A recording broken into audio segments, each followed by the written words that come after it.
जिल्हा परिषदेच्या ताब्यातील 58 सार्वजनिक बांधकाम विभागाकडील 3 असे एकूण 61 पूल धोकादायक असून ते पाडण्याचे आदेश जिल्हाधिकारी जितेंद्र दुडी यांनी जिल्हा परिषद आणि सार्वजनिक बांधकाम विभागाला दिलेत। येत्या 2 ते 3 महिन्यांमध्ये ही कार्यवाही पूर्ण करण्यात येईल असेही त्यांनी स्पष्ट केलं। दरम्यान जिल्ह्यातील पर्यटन स्थळांवर पर्यटकांना बंदी घालणे संयुक्तिक नसून पर्यटकांची संख्या मर्यादित ठेवण्यासाठी संयुक्त वन व्यवस्थापन समिती आणि वन विभागाची मदत घेतली जाणार असल्याचेही त्यांनी यावेळी सांगितलं। मावळ तालुक्यातील कुंडमाळा येथे दुर्घटना घडल्यानंतर जिल्ह्यातील पूल मोरी साकव यांचा बांधकाम तपासणी अहवाल सादर करण्याचे आदेश जिल्हाधिकारी जितेंद्र दुडी यांनी दिले होते। त्यानुसार सार्वजनिक बांधकाम विभाग, जिल्हा परिषद, भारतीय राष्ट्रीय महामार्ग प्राधिकरण, रेल्वे या महत्त्वाच्या यंत्रणांनी अहवाल सादर केलेत।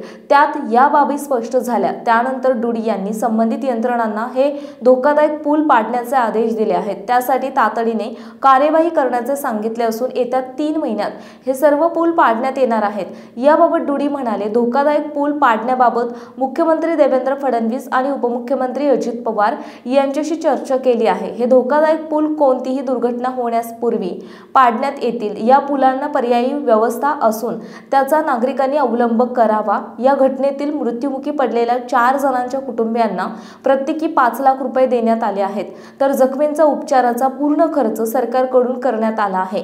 एका जखमीला दिल्ली येथे विशेष विमानाने पाठवले आल्याचे दुडी यांनी सांगितले।